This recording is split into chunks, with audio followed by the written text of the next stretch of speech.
Okay. Sige po, pag-pray muna tayo. Pag-pray po natin yung internet o mawala.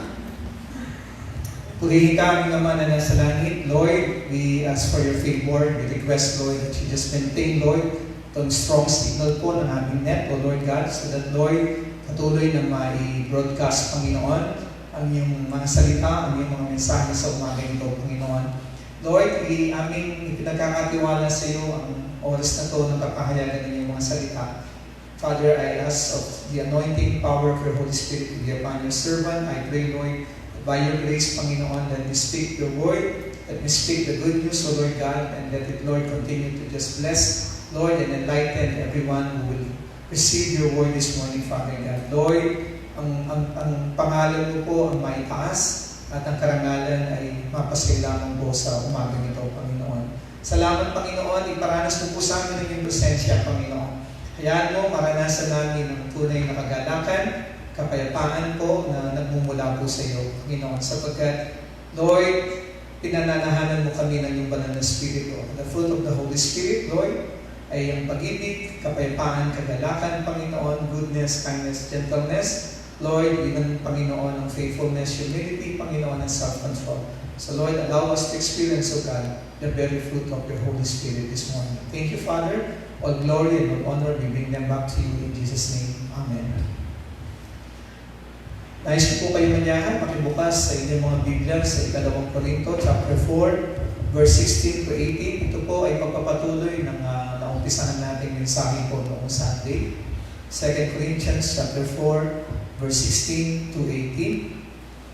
Sabay-sabay po natin itong basahin. Kaya hindi kami pinanghihinaan ng loob, bagamat ang aming panlabas na katauhan ay patuloy na humihina. Ang aming panloob na katauhan ay patuloy namang nababago araw-araw. Ang magaan na panandali ang kapigatian nito ay naghahanda para sa amin ng isang walang hanggang mabigat na kalwalhatiang walang katulad. Kaya hindi kami nakatingin sa mga bagay na nakikita, kundi sa mga bagay na hindi nakikita. Sapagkat ang mga bagay na nakikita ay panandalian, ngunit ang mga bagay na di nakikita ay mga pangwalang hanggan. Pagpalain po ng Diyos ang pagkabasa ng kanyang mga salita. Last Sunday, ay aking pong pinasimulan ng mensahe ito, and I entitled it, Ang Tao ng Pag-asa. Ito ay si Pablo, no, na binibilang natin na isang tao ng pag-asa. Sa kanyang sulat sa 2 Corinto, Paul highlighted yung kanyang ministry as an apostle.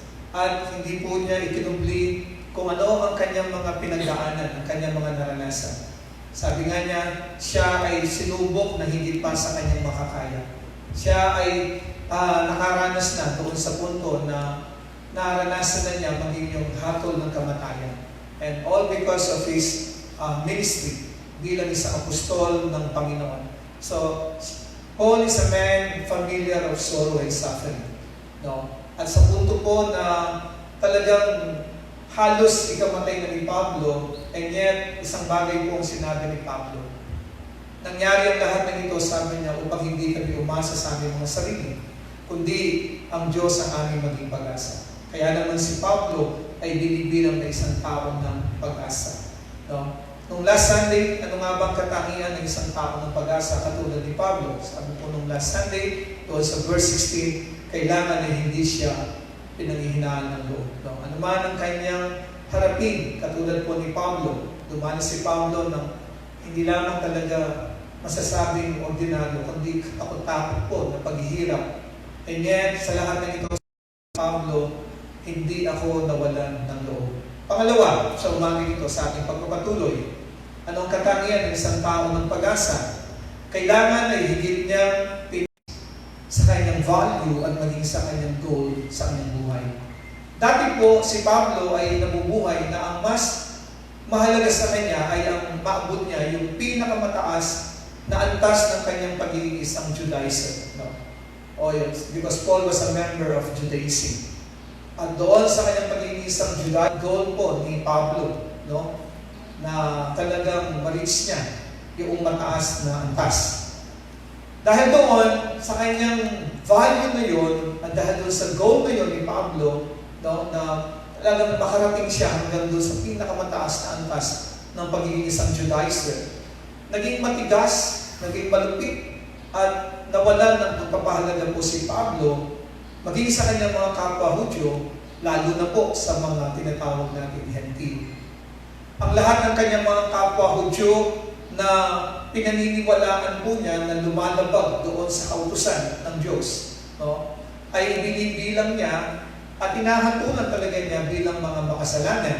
Kaya kanyang pinuhuli, kanyang pinapahirapan, kanyang pinakukulong, at kanyang pinapatay. If you are, for Paul, a sinner, and you disobey the law, kay Pablo, ang dapat sa iyo, huliin ka, pahirapan ka, ikulong ka, o kaya ay patayin. Dahil doon sa ganung kalagayan ni Pablo, ay lalong umaangat ang kanyang panlabas na kalagayan sa buhay. Sapagkat ang kanyang panlabas na katauhan, ang kanyang pinahalagahan sa mga panahon na yon, higit pa sa pagbabago o panloob na kanyang katauhan. No? So, as far as yung inner man of Paul was concerned during that time, hindi na ito mahalaga kay Pablo. Ang mahalaga kay Pablo, marating niya, maabot niya, ang pinakamataas na antas na pwedeng abutin ng isang tao, ng isang Judaizer. Paul will not display any form of outer weakness sapagkat maaaring makasira yun doon sa kanyang nais na marating o maabot na posisyon at estado sa ilalim ng Judaismo.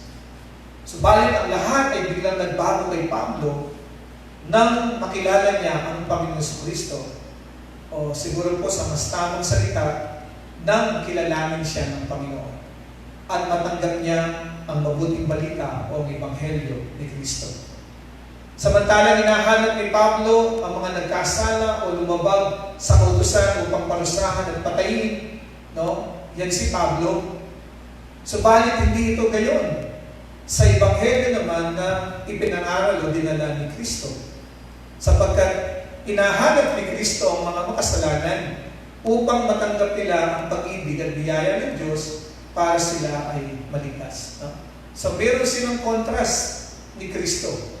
Si Pablo, kapag ikaw ay lumabag sa kautusan, you must be condemned. And yet sa Panginoon, doon sa mga nagkasala sa ilalim ng kautusan, hinahanap niya ang mga makasalanan ito para matanggap nila ang pag-ibig, ang biyaya, at ang pagpapatawad ng Diyos. And ultimately, sa paghahanap na ito ng Panginoon, nakarating siya hanggang sa kanyang pagkakahuli, hanggang sa kanyang pagkakalitis, hanggang sa pagpapahirap at pagpako sa kanya doon sa krus hanggang kamatayan. And when Paul received that gospel, yung Ebanghelyo ni Kristo, and realized this grace of God that there is in the gospel, tinalikuran ni Pablo ang daan, ang pamamaraan ng Judaismo. Isinuko niya ang kanyang pagiging Pariseo, ang lahat ng kanyang estado at mga pribilehiyo. Niyakap ni Pablo ang pagtawag sa kanya ng Panginoon upang maging apostol at siya ay isinugo upang ipangaral ang mabuting balita. Dahil dito, nagsimulang maranasan ni Pablo ang iba't ibang uri ng paghihirap, pagpaparusa at pag-uusig alang-alang sa Ebanghelyo ni Kristo na kanyang dinadala. At bagong buhay ni Pablo, kung dati siya ang taga-usig, ngayon si Pablo ang inuusig. Kung dati si Pablo po ang nagpapahirap at nagpaparusa, ngayon si Pablo ang pinahirapan. Si Pablo ang siyang sinasaktan. Kung dati si Pablo ang nagpapakulong, ngayon si Pablo ang ikinukulong. Ang lahat ay dahil po sa Ebanghelyo ni Kristo. Katulad ni Jesus, nahubaran na rin si Pablo sa lahat ng mga panlabas na pribilehiyo na meron siya. Maging sa kanyang posisyon, maging sa kanyang kapangyarihan, sa impluensya na meron siya dati sa ilalim ng Judaismo. Kaya naman ngayon, ang panlabas na katauhan ni Pablo ay unti-unting humihina, wasak, at sabi nga niya, halos ikamatay na niya. I felt in my body the very sentence of death, for I carried in my body the death of Christ. No? Kaya yung panlabas na pagkatao ni Pablo, naranasan niya kung paano ito ay unti-unting makrush, no? O ito unti-unting mawasak. Subalit hindi na mahalaga pa kay Pablo ang lahat ng mga panlabas na mga bagay na yun na nawala sa kanya. Maging ang kahirapang kasalukuyang pinagdadaanan niya sa panlabas o sa kanyang katawan ay hindi na rin niya ganoon pinahalagahan. Sapagkat ang mas pinahalagahan ngayon ni Pablo ay ang pagbabagong nalikha doon sa kanyang panloob na katauhan, bunga ng kanyang naging pakikibahagi sa mga paghihirap ni Kristo. No? What Paul now is experiencing is the renewing of his inner man. No? Rather than doon sa kanyang outer man. Ngayon, katulad ni Kristo, naranasan ni Pablo ang pag-ibig ng Diyos at ito ay naibabahagi niya sa mga nagkakasala o lumalabag sa kautusan. Ngayon, si Pablo ay naging tao ng pag-ibig ng Diyos na nagdadala ng pag-asa sa mga nagkasala at naligaw na tulad niya noong una. Wala na nga ang dating si Pablo na pumapatay. Bakit? Sapagkat si Pablo ay patay na. For Paul no longer lives, sabi niya, I died. But Christ lives in me. Sa kanyang panloob ng pagkatao. Ito ang nagpabago kay Pablo. Ito ang tinatawag nating Christ-likeness o becoming like Christ. Paul now is being transformed in his inner being from glory to glory. No? Doon sa tinatawag nating full stature of the measure of Christ. At ito ngayon ang mas pinahalagahan ni Pablo, ang panloob na pagbabago ng kanyang katauhan kung saan si Kristo naman ay unti-unting nalilikha sa kanya. Christ is being formed within him.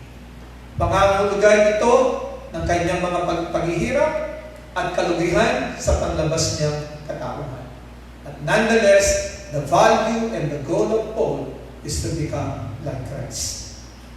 Naalala ko po si Moses. We all know the story of this boy. Yung oras na dapat sana ay mamatay na siya, pero because of God's providence sa kanyang buhay, siya ay nabuhay. No? Siya ay pinaalam ng kanyang ina doon sa ilog at siya ay nakarating hanggang doon sa kamay ng prinsesa. At yung prinsesa adopted si Moses bilang kanyang anak. Kaya siya ay lumaki bilang isang prinsipe doon sa Ehipto o doon sa Egypt. At doon ay natanggap lahat ni Moses ang masaganang pribilehyo ng maging isang anak ng prinsesa ng Paro. Napakaganda po ng kanyang kalagayan. Napaka-promising ng kanyang posisyon because he will be the next Pharaoh as prince of Egypt ng mga panahon na yon. And yet sabi po ng Hebrews 11 verse 24, dahil sa pananampalataya ni Moses, nang siya ay malaki na, and he is about to be the king of Egypt, the next Pharaoh of Egypt, tumanggi siya na tawagin siyang anak ng prinsesa ng Paro. No? Nakakamangha na tinalikuran niya itong ganitong napakagandang posisyon na kanyang matatanggap because during that time, ang Egypt ang pinakamakapangyarihang bansa at si Pharaoh ang pinakamakapangyarihang tao. And after Pharaoh, I see Moses, and soon he will be the king of Egypt. And yet, sabi, tinanggihan ito ni Moses. At pinili ni Moses na to be identified with God's people. No? Mawala lahat sa kanya. Yung outer glory, yung outer power, the splendor of Egypt. Ang lahat ng ito ay pinabayaan na lamang ni Moses na mawala sa kanya. Bakit kaya? Ano ang nag-trigger kay Moses? Para ito ay kanyang pabayaan na lamang na mawala sa kanya. Sabi po ng kasunod na talata, sapagkat ibinilang ni Moses na mas dakila ang kadustaan ni Kristo kaysa sa lahat ng yaman ng Ehipto. You see, even in the Old Testament, si Moses ay nabubuhay na ng may pananampalataya sa Kristong darating. At dahil doon, naniniwala si Moses. Mawala man sa kanya ang lahat ng mga yaman kapangyarihan ito. And yet, sa pagdating ng Kristo, ang mabuting balita ay mas tatanggap si Moses ng kanyang kaligtasan at ng buhay na walang hanggan na mas higit pa sa lahat ng yaman ng mundo ito. Amen po ba yun? Christ is greater than any position. Christ is greater than all the wealth of this world. Moses was willing to trade everything for the sake of Christ. Nais ko itong apply natin sa buhay natin. Katulad ni Pablo nung una, nakalulungkot maraming tao ngayon ang nakapukol at nakatuon ang kanilang mga pamumuhay sa pagpapatatag at pagpapaunlad ng kanilang mga panlabas na katauhan o kalagayan sa buhay. Sadyang ang mga panlabas na bagay ang ibinibilang nilang values, kung hindi man ay mga goals sa kanilang buhay. Nakahandang gawin ang lahat, ibigay ang lahat, kunin ang lahat, iwanan ang lahat, kalimutan ang lahat, maabot at maranasan lamang nila ang maganda at mataas na paglabas ng kalagayan sa buhay. At minsan sa madalas, hindi na mahalaga kung maiwanan man o lubos ng mapabayaan yung kanilang panloob na pagkatao. The inner spirit, the inner man. Ang kanilang spiritual na kalagayan sa harapan ng Diyos na kung hindi man malayo ay halos patay na.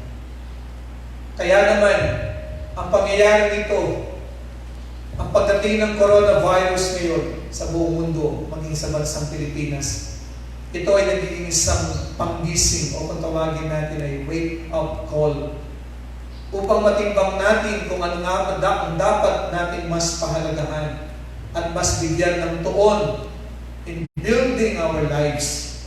Ang panlabas nga ba o ang panloob nating pagkatao? Ano nga ba talaga ang mas mahalaga?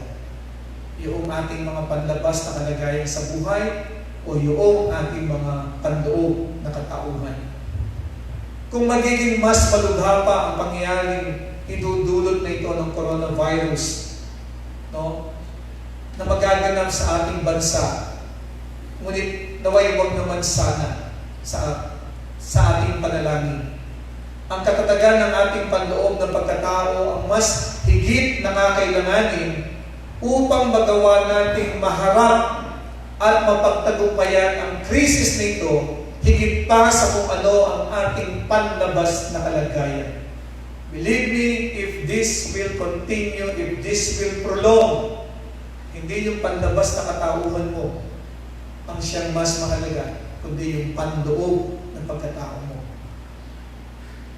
This morning, as I woke up,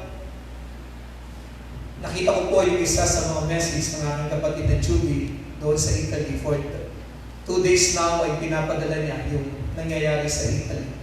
Kahapon, sinend niya in just 1 day more than 630 ang namatay sa kanila for 1 day. And this morning, muli nagpadala siya, sabi niya, shocking day in Italy. The biggest surge, 6,557 new cases of coronavirus. And record high of 793 new deaths in just 1 day. From 630 up to 793 in just 1 day. Now they have a total of 53,573 cases at ang kanilang death toll even surpassed that of China. Now they have almost 4,825 death toll. Ang Italy po ay isang first world country. Matatag ang kanyang ekonomiya. Marurunong ang mga tao po nila. Napaka-stable po ng kanilang economy. And yet, ngayon ay nararanasan nila itong ganitong uri po ng krisis sa kanila. Isa sa mga naging dahilan nitong mga kamatayan nito doon sa mga infected po ng coronavirus sa kanilang mga tao yung tinatawag po nating mental stress na naranasan nila. The people do not know how to cope up dito sa nangyayari dito sa kanila. This is something new. This is a strength sa kanila. Hindi sila sanay sa ganitong uri po ng paghihirap o krisis. Sapagkat sa matagal na panahon ng Italy ay isang matatag at lakas na bansa. Bago po nagkaroon ng Amerika, for all we know, ang bansang ito ay matatag na. Isa sa mga dahilan kung bakit doon, hindi nila pinag-aaralan ng salitang English sapagkat mababa lamang ang tingin nila sa wika na yan. Italy has more numbers of older people pagdating po sa Europe. No? Matatanda ang mga tao po nila. Pero tingnan natin, sa panlabas, napakalakas nila. Pero sa panloob, ngayon ay nawawalan sila ng loob. Napatatag nila yung labas, pero napabayaan nila yung panloob. Ngayon sa ating bansa, hindi natin masabi kung nagsisimula pa lamang po ang coronavirus sapagkat this hit us almost 2 weeks ago pa lamang. No? I remember 2 Sundays ago from 5 ay naging 9 ito. And now after 2 weeks ay nasa more than 300 na tayo. So we cannot really tell tayo ba'y nagsisimula pa lamang. At kung tayo nagsisimula pa lamang, damang-dama na natin ang hirap na dulot nito, no, sa ating pong panlabas na pagkatao. Nakakaranas tayo ngayon ng tinatawag natin physically ay mayroong paghihirap na nararanasan ang marami po sa ating mga Pilipino. We feel itong physical na stress na to. For the past almost 1 week pa lamang po, no? And yet nararamdaman na natin na parang ang mga katawan natin ay bumibigat sa bawat araw, no? Sa loob pa lamang ng isang linggong ito. And yet nandan din yung tinatawag natin mentally ay may mga mental stress sa marami at anxiety naman ng marami sa tinatawag natin coronavirus ito. No? Marami ay nawawala po yung kanilang tinatawag na sound mind for now. No? Because mayroon tinatawag na mental anxiety. Hindi nawawala din dyan yung tinatawag natin emotional kaguluhan. Many are being bothered at nagiging unstable yung kanilang emosyon sa mga panahon ito. No? Every day, nakikita mo yung development nito sa ating, many people are feeling this emotional anxiety. And financially, talagang tinamaan lang marami sa atin. Now, for the past week po, halos wala ng trabaho. No? Marami ay no work, no pay. Marami tumigil na yung kanilang mga businesses. And so meron ito na pinaharap na financial na paghihirap. Economically, gamanan ng bansa natin ito. Not only our nation, but the whole world. Yung ating loss, economically speaking. And socially, nahihiwa-hiwalay tayo. No? Napapansin natin na halos hindi man tayo ngayon, no? Yung ating pong mga dating pagsasama-sama, the gatherings, we feel like we are being isolated from one another. No? Pagka dumadaan po kayo sa daan o pumunta kayo sa labas, hindi ka makapaniwala. No? Iba po ang nakikita at nararamdaman natin. And to tell you, wala pang ganito tayong karaming casualty dito sa Pampanga, dito po sa Akali. Sabi ni Juby, 2 days ago, idinaan daw yung mga tawon being carried by the military. More than 600 casket yung dumadaan. And you can just damay mo lamang yun. At sa atin, wala po kung gano'n. As I said, we do not know kung nagsisimula pa lamang tayo, nasaan na tayo dito sa ating pong journey na to, dito sa coronavirus. Medically speaking, ay nauubusan at may kakulangan maging ang ating bansa sa bagay nito.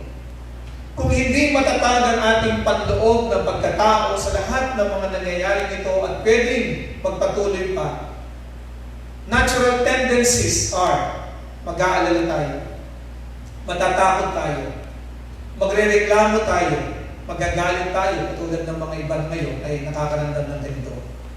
Mawawalan tayo, mahihirapan tayo, manghihina tayo. No, kapag hindi matatag ang ating panloob na pagkatao. Subalit sa halip na ganito tayo mag-react, why not tignan natin kung paano tayo mababago ng coronavirus at ng mga epekto nito upang sa gayon ay lalong lumakas ang ating mga panloob na pagkatao at tayo ay lalong maging katulad ni Kristo sa panahong ito.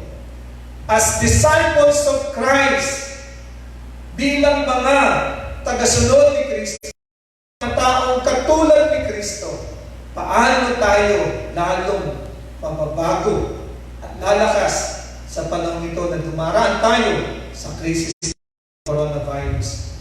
Maaari tayong maging mas matiisin o yung tinatawag nating long suffering. The Filipino people have been suffering for such a long time already. Hindi na po ito bago sa atin. We have suffered so long and so much as a nation.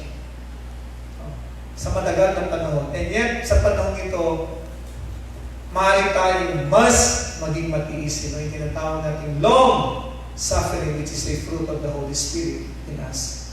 Maaari tayong magtiyaga. Maging mas matyaga. Maaari tayong mas magtiwala sa Diyos sa mga panahon ito. Maaari tayong mas sumunod at magpasakop sa panahon ito. Maaari tayong mas tumulong sa iba kung kaya natin. We could choose to be more loving sa mga panahon ito. We could choose to be more kind, to be more generous, and share what we can and give what we have. We can be more peaceful sa mga panahon ito. Sapagkat sa madalas ay nasa loob tayo ng ating mga tahanan. We can be more merciful. Mas mahali tayo magpakita ng kahabagan. We can be more prayerful. Dati lagi natin sinasabi, busy tayo, wala tayong oras, naghahabol tayo. But now we have all the time in the world.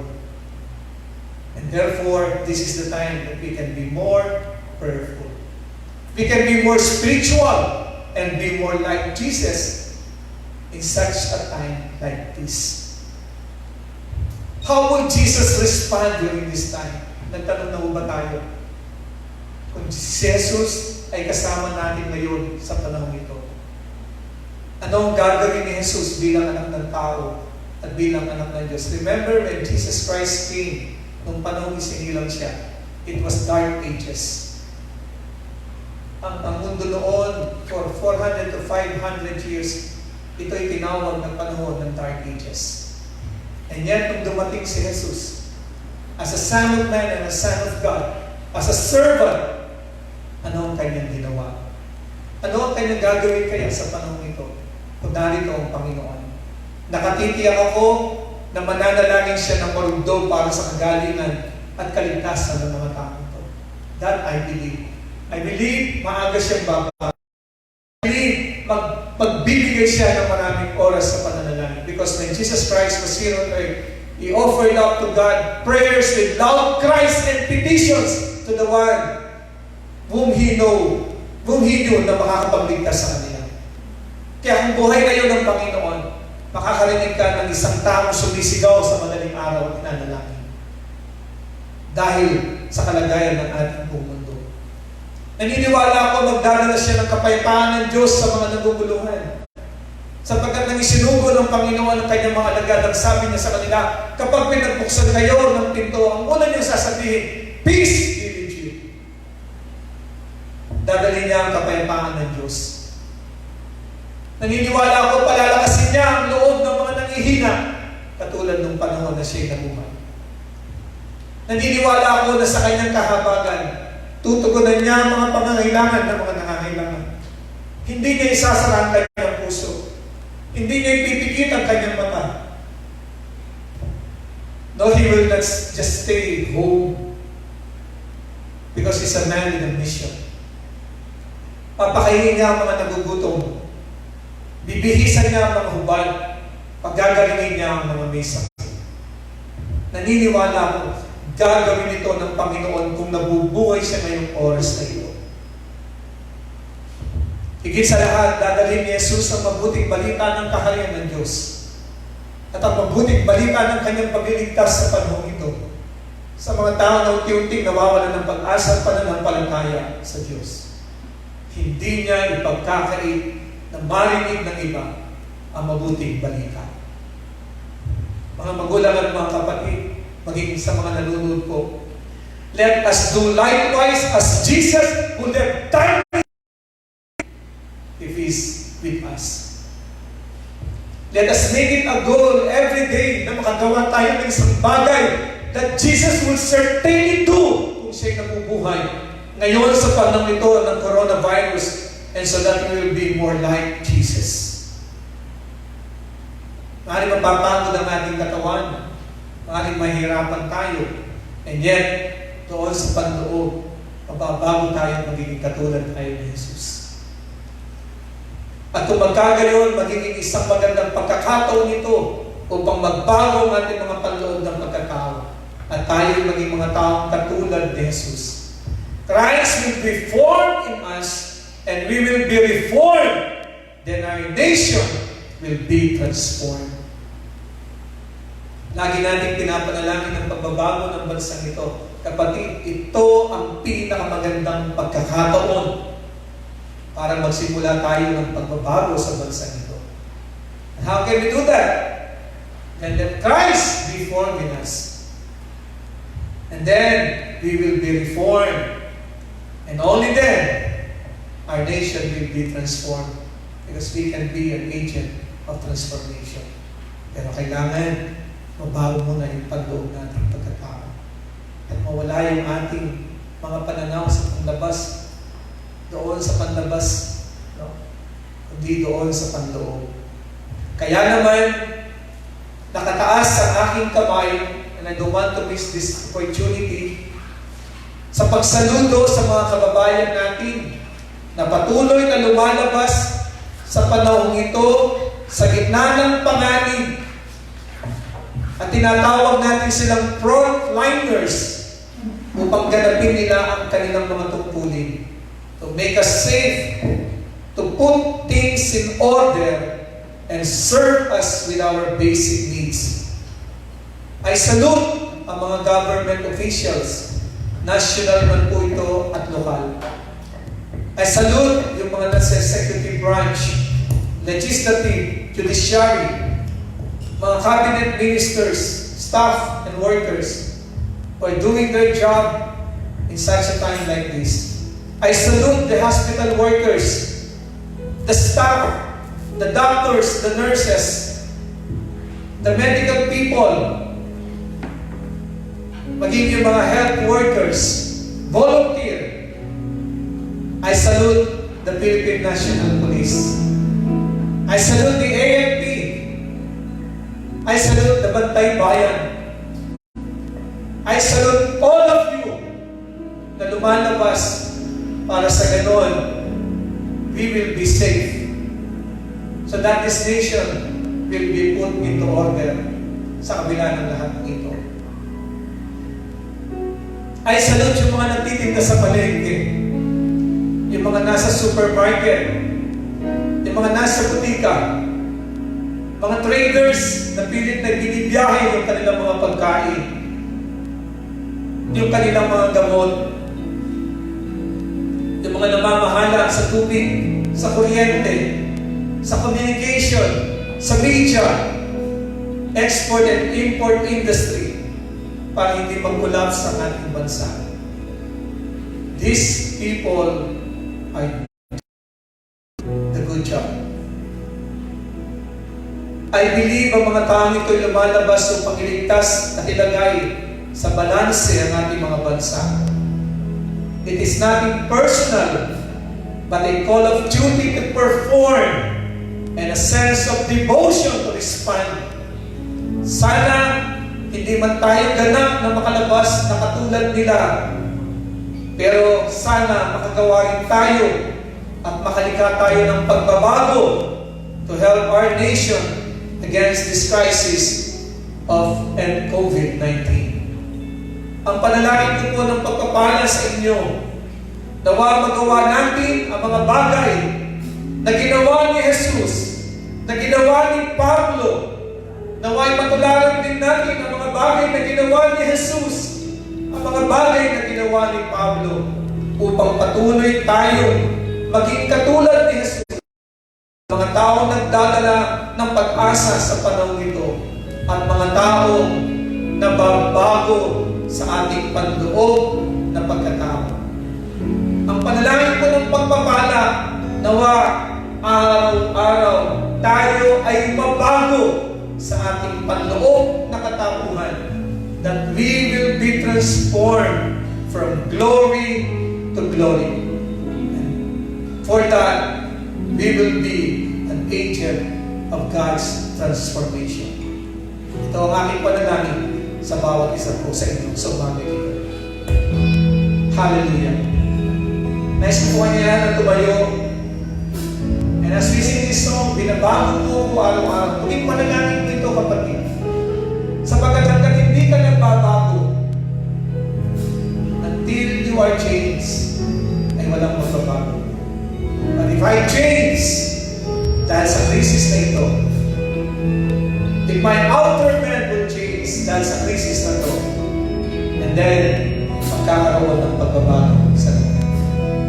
Hallelujah.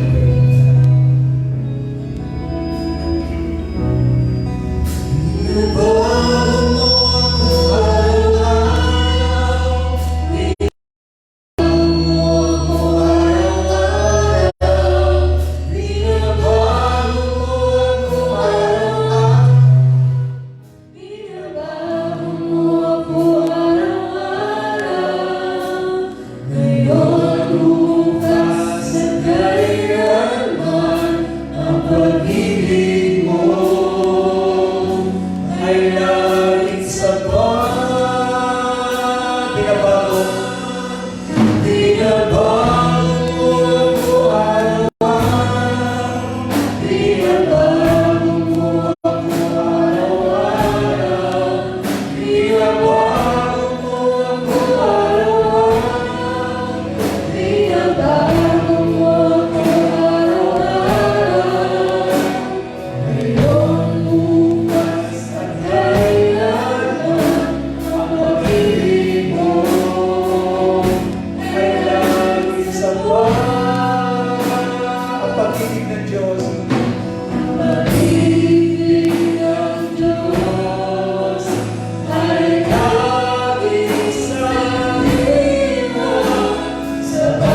Panginoon o Diyos.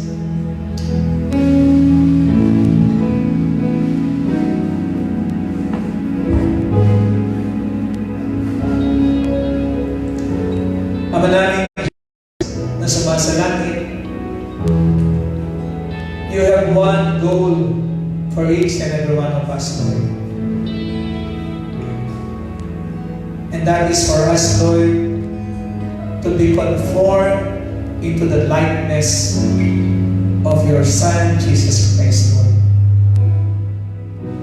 Ang kami po ay mabago sa ganap na pagkatulad ng wangis po ni Kristo, Lord. May mga pagkakataon, Lord, you will allow, Lord, itong mga external crisis na to. Like, Lord, what we are now experiencing, Lord, ang pagdating nito ng krisis ng coronavirus, Lord God, upang pansamantala mong alisin ang aming mga paningin sa mga bagay na panandalian lamang. Alisin mo ang aming mga pananaw sa mga bagay na nakikita, Panginoon, O God. At Panginoon, mag-reflect kami doon sa mga bagay na hindi nakikita. At mag-reflect kami, Lord, ano na nga ba ang kalagayan ng aming panloob ng pagkatao sa harapan ng Diyos. I pray, Lord God, for each and every one of us. Kaming lahat, Panginoon, O Lord, maging ang mga kapatid na mga nunood, mga kaibigan, kamag-anak, Panginoon. Tulungan niyo po kami, Panginoon, O Lord. Ngayong panahon ito, Panginoon, O Lord, bigyan namin ng pagkakataon na lumago ang aming mga panloob na pagkataong nilikha kay Kristo. Tulungan mo kami, Lord, na mag-grow. Tulungan mo kami na magbago. Lord, tulungan mo kami to be more like Christ in such a time like this, Lord. For all we know, hindi namin alam kung hanggang kailan magtatagal ito. Father, I pray, pagguhin mo kami araw-araw, Panginoon, Lord, that we may be like Christ. That we may be like Christ, O God. That we will be more loving people. That we will be more kind people, Lord. That we will be more generous people, Lord. That we will be more peaceful people. That we will be more merciful, O God. More prayerful and more spiritual people like Christ, O God. Father, we pray, O Lord God. For now, Lord, hayaan mo, hubarin namin ang aming mga pagpapahalaga sa mga bagay na nakikita at panlabas lamang, Lord. But Lord, tulungan mo kami na mag-react kami, Lord, kung paano po si Kristo at si Jesus ay gagawa ngayong panahon ito, Panginoon, O Lord. Father, we pray, Lord, that Christ be formed in us so that, Lord, we will be reformed. And we believe that our nation will be transformed in such a time like this, O Lord. Pagpalain mo po kami as a nation, Lord, as Filipino people, Lord God, that we might be one, Lord God, sa pagharap namin, pagkaroon ng spirit of unity amongst the Filipino people in such a time like this, Lord. Pagpalain mo ang mga nasa executive branch, from our President Rudy Duterte, Panginoon, O Lord God, the Vice President Lenny Robredo, naging lahat po ng mga nasa legislative, our senators, our congressmen, Lord God. Lord, pagpalain mo mga cabinet ministers, O Lord God. We pray, Lord God, yung mga nasa local government, executive position, and legislative, Lord, the governors, the mayors, the vice mayors, O Lord God. Lord, ang mga sangguniang panlalawigan, Lord, ang mga sangguniang bayan, Panginoon, Lord, ang mga local executive, Lord, official ng aming barangay, mga barangay chairman, at mga, Lord, barangay councilors, O God. Pinagpapahanap po namin pag sila, Panginoon, ng karunungan na lumula Panginoon, sa bawat araw, Panginoon, together with all the cabinet ministers, Lord, Father, we bless them, O Lord, today. And we pray, Lord, that you will give them the wisdom like that of Daniel, the wisdom like that of Joseph, O Lord God. And use them, Lord God, Lord, to save many lives, O Lord. Yes, Lord. Pagpalain mo po sila, Panginoon. May the Spirit of the Lord be upon them, O Lord God. Lord, let the fear of the Lord be with them, O Lord. And even the wisdom that comes from you, Lord. And Father, we pray for your divine protection and covering upon them, Lord God. Father, we pray that you will spare them as well from being infected, Lord God, as they perform their duties, O Lord God. Hindi lamang sila, kundi lahat ng mga binanggit kanina na nasa mga frontliners, Father. Lord, salamat po. Buhay. Salamat, Panginoon, sa mga paglilingkod, Panginoon, na ginagawa. Father God, Lord, remember each and every one of them. Will you help them, Lord? Will you keep them? Will you watch over them, O God?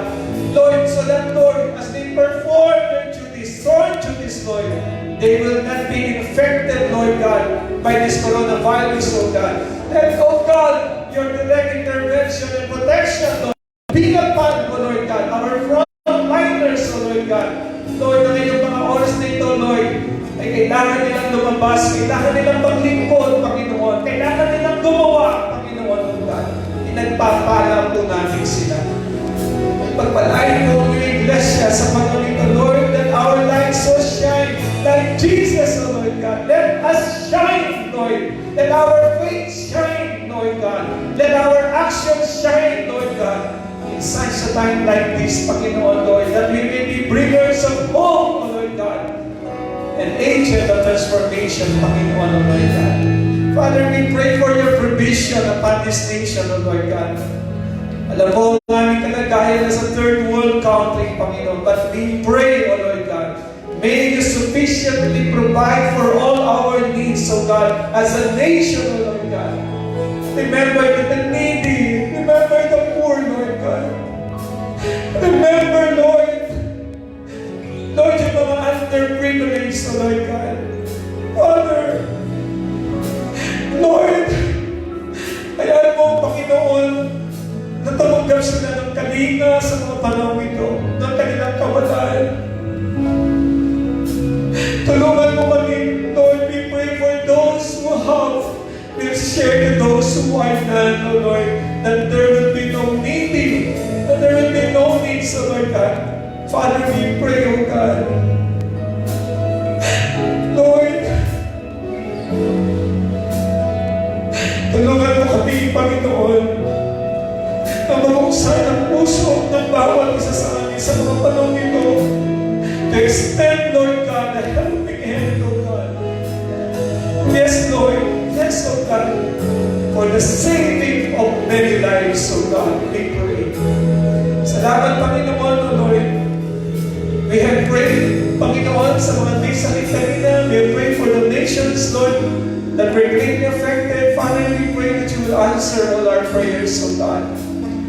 And today, Lord God, bawat isa sa amin, pagpalain mo ang mga nanood, ang mga pamilya, mga kababayan namin, ang mahal namin sa buhay, Panginoon, O God. May you be merciful to us, Lord God. Lord, remember us, Lord, for we are nothing but people with breath on our nostril, Lord. We are weak, we are unable, we are powerless, Lord. We have no strength of our own. You alone, O God, is our strength. In you we live, we move, and have our being, Lord God. Remember us, Lord. Remember your people. Remember, Lord, the human race. Remember, Lord God. At ngayon, ang masagana at mayamang pag-ibig ng Diyos Ama, ang hindi nauubos na biyaya ng Panginoon Jesucristo, at ang pakikipisan, kaaliwan, pagsama ng banal na Espiritu ay sumakanila ng mga tao ng pag-asa mga tao na pinalagahan ang kanilang panloob ng katauhan, higit sa panlabas. Mga tao na umaasa sa Diyos at hindi sa kanilang mga sariling lakas. Sa mga ating iglesia, Christ-Centered Christian Church Philippine Global Incorporated, at sa iglesyang laganap, sa iglesyang kalat, maging sa pamilya ng bawat isa sa atin, maging sa bansang ito ng Pilipinas, at sa mga bansa ng mundo, sumaatin nawa ngayon hanggang sa kanyang muling pagbabalik. Amen and amen and amen. Maraming salamat po. Pagkalain tayo ng Panginoon. God bless us po. Maraming po God bless us po. Maraming salamat po sa inyong panonood. We invite you every morning from 5 a.m. to 6 a.m. po sa ating Daily Dawn Watch. That is from Monday to Friday. Tune in lang po kayo. Bukas hanggang sa Friday po meron tayong live broadcast streaming po. God bless us all.